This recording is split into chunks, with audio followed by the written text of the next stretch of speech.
ముదిరాజుల సంబంధించి అంశానికి సంబంధించి ఈటల రాజేందర్ పైన అనుచిత వ్యాఖ్యలను కాంగ్రెస్ పార్టీ నాయకులు చేయడంతో కూడా వివాదం ముదురుతుంది రోజు రోజుకి. దీనికి సంబంధించి కూడా కాంగ్రెస్ పార్టీ నాయకులు వర్సెస్ అటు ముదిరాజుల వర్గానికి సంబంధించి కూడా పెద్ద ఎత్తున వివాదం నెలకొంటుంది ఈటల రాజేందర్ సంబంధించి.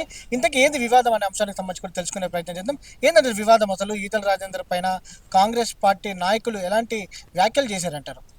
ఈరోజు గౌరవ పిసిసి అధ్యక్షులు మహేష్ కుమార్ గౌడ్ గారు ఈటల రాజేందర్ ముదిరాజా రెడ్డా అని ఒక క్వశ్చన్ మార్క్ పెట్టాడు. మరి ఈటల రాజేందర్ తల్లిదండ్రులు ముదిరాజులే, కమలాపురంలో ఉన్నారు. సరే, వాళ్ళిద్దరూ ప్రస్తుతం అయితే స్వర్గస్థులైన అక్కడికి పోయి మరి కమలాపురం నియోజకవర్గం కాదు, యావత్ తెలంగాణలో ఎవరిని అడిగినా చెప్తారు ఈటల రాజేందర్ ఏంటిదని. కానీ మరి ఈటల రాజేందర్ ముదిరాజా రెడ్డి అంటే 100% ముదిరాజు కులం ముదిరాజే, కానీ అన్ని వర్గాలను కలిసిపోయేటువంటి వ్యక్తి మరి ఈటల రాజేందర్. మరి అలాంటి వ్యక్తిని ఈరోజు ముదిరాజా రెడ్డి అంటే అది మీకే ఒకసారి అది ఒక జాతీయ పార్టీలో ఉండి ఒక పిసిసి అధ్యక్షుడు మాట్లాడినట్టు అది కాంగ్రెస్ పార్టీ మొత్తం యావత్ మాట్లాడినట్టుగానే భావిస్తాం మేము. అది ఒకసారి మీరే పునరాలోచించుకోవాలి. ఎందుకంటే మరి మీ పార్టీలలో కూడా మరి మీ ఎంతోమంది మరి ఈరోజు లవ్ మ్యారేజ్ చేసుకున్న వాళ్ళు ఉంటారు, వాళ్ళ పిల్లలు లవ్ మ్యారేజ్ చేసుకున్న వాళ్ళు ఉంటారు. మరి అది మనకు రాజకీయంగా అంశాలు ఏమైనా ఉంటాయి, రాజకీయంగా చూసుకోవాలి తప్ప వ్యక్తిగతంగా కులాల జోలికి రావద్దు. కులాల జోలికి వస్తే మరి యావత్ ముదిరాజులు కూడా రాష్ట్ర వ్యాప్తంగా కన్నెర్ర చేయాల్సి వస్తుంది. మా కులం జోలి ప్రస్తావించినందుకే ఈరోజు మేము ప్రెస్ మీట్ పెట్టడం జరిగింది. అంటే రాజకీయాల్లో విమర్శ ప్రతి విమర్శ అనేది చాలా కామన్. అంశాలపైన చర్చలు జరుగుతూ ఉంటాయి, విమర్శలు జరుగుతూ ఉంటాయి. కానీ కులాల ప్రాతిపదికన ఇప్పుడు చర్చలు రావడం పైన ఎలా చూస్తారు మీరు? అది ఎప్పుడు కూడా మంచి సాంప్రదాయం కాదు. కులాల పరంగా చర్చలు రావడం అనేది ఎప్పుడు సాంప్రదాయం కాదు. ఎందుకంటే కులాల పరంగా ఇవాళ తెలంగాణలో విభిన్నమైన కులాలు ఉన్నాయి. విభిన్నమైన కులాలు ఇప్పుడున్న సంస్కృతి పరంగా విభిన్న రకాలుగా జనజీవన స్రవంతిలో విభిన్న రకాలుగా ప్రజలు ఉన్నారు.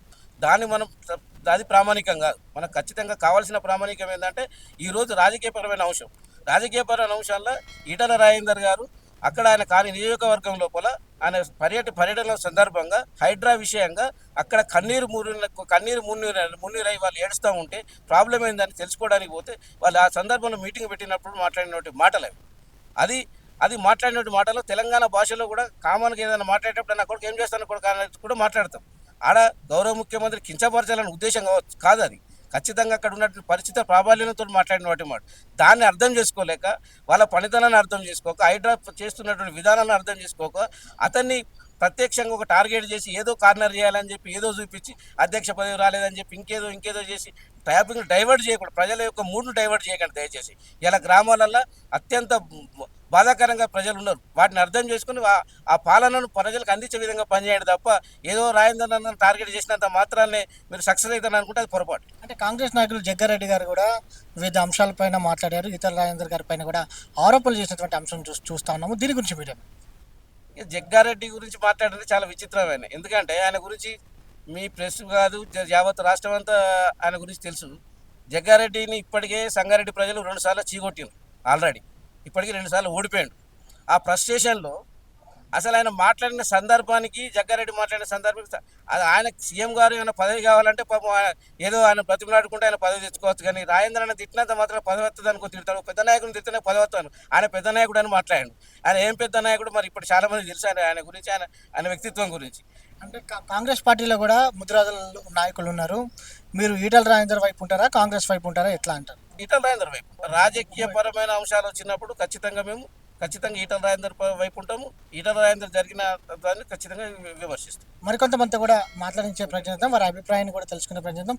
చూస్తా ఉన్నాము రాజకీయంలో కులాలకు సంబంధించినటువంటి విమర్శ ప్రతి విమర్శ జరుగుతూ ఉంది. దీని గురించి ఏమంటారు? విమర్శ అనేది వ్యక్తిగత విమర్శలు అనేది కరెక్ట్ కాదు. ఏదైనా ఉంటే అభివృద్ధి పైన కానీ వ్యక్తిగతంగా కాకుండా అభివృద్ధి అనో పథకాలనో అది ప్రజలకు చేరుకునే విధంగా ఉండాలి. కానీ కులం మీద చూసిస్తే కులం అంతా ఇలా ఏకమయ్యి తేనెటీగనైతే ముట్టుకుంటే ఏ విధంగా అయితే తీగలు లేతాయో ముదిరాజు జాతిని ఎవరినైనా ఒకరిని ఇలా రాజేందర్ అనే కాదు, రాజేందర్ అన్న కానీ ప్రకాష్ అన్న కానీ జ్ఞానేశ్వర్ కానీ కాసాని జ్ఞానేశ్వర్ అలాంటి వ్యక్తులను కానీ ఏ ఒక్క ముదిరాజుని ఏ ఒక్క వ్యక్తి అయినా విమర్శించడం కానీ లాంటివి చేస్తే ముదిరాజు లావత్లో ఉన్న రాష్ట్రం మొత్తంలో ఉన్న 60 లక్షల జనాభా ఎవరిని ముట్టుకున్న గ్రామ స్థాయి నుంచి లేచి అది ఉప్పనగల అవుతుంది.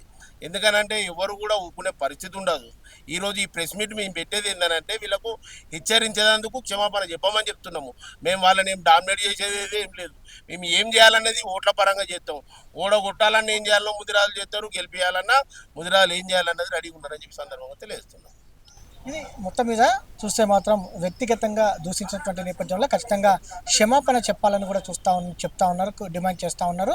రాజకీయ పరంగా విమర్శ ప్రతి విమర్శ ఉండొచ్చు, కానీ వ్యక్తిగతంగా ఏదైతే విమర్శలు కులాల పరంగా విమర్శలు అనేది ఉండకూడదు అనేది కూడా తెలంగాణ ముదిరాజ్ సభ వాళ్ళు చెప్తున్నటువంటి అంశం కూడా మనకు కనిపిస్తుంది. వీడియో జర్నలిస్ట్ ప్రభాకర్తో వంశకృష్ణ, సమయం టీవీ, హైదరాబాద్.